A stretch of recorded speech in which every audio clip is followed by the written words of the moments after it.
अस्सलाम वालेकुम फ्रेंड, कैसे हो आप सब। मैं हूं अब्दुल्ला और आप देख रहे हैं Abdullah auto electrician YouTube channel. उम्मीद है आप सब भाई हैरी से होंगे। दोस्तों ये जो गाड़ी है मर्सिडीज़ है S500 2010 मॉडल है। तो गाड़ी में कंप्लेन थी कस्टमर की, इसका जो ब्लोअर है AC blower some time work करता है, सम टाइम नहीं था करता वर्क। तो स्कैनर लगा के इसको मैंने चेक किया था, तो स्कैनर पे आप इसका कोड भी चेक कर सकते हैं। इसका कोड आएगा ब्लोअर मोटर का।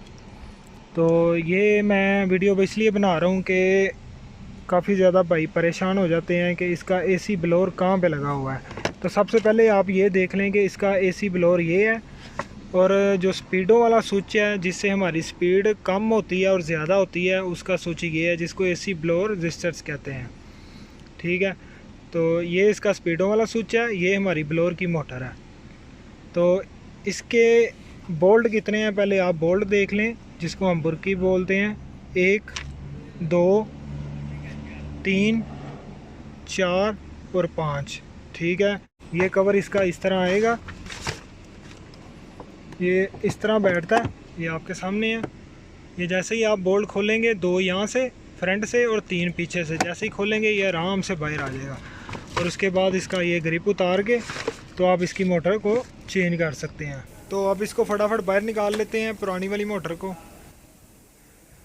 तो ये इसकी न्यू वाली है, न्यू वाली मोटर खोल के सेम इसी तरह इस कवर में हमने लगा दिया। तो अब इसके जो 2 बोल्ट हैं वो लंकी वाले, वो फटाफट हम लगा लेते हैं। तो इसको फटाफट टाइट कर लेते हैं। टाइट करने के बाद इसको जो इसका स्पीडों वाला स्विच है, एसी ब्लोअर रेजिस्टेंस इसको बोलते हैं, वो हम लगाते हैं, ग्रिप लगाते हैं, फिर उसके बाद हम गाड़ी में फिक्स करते हैं।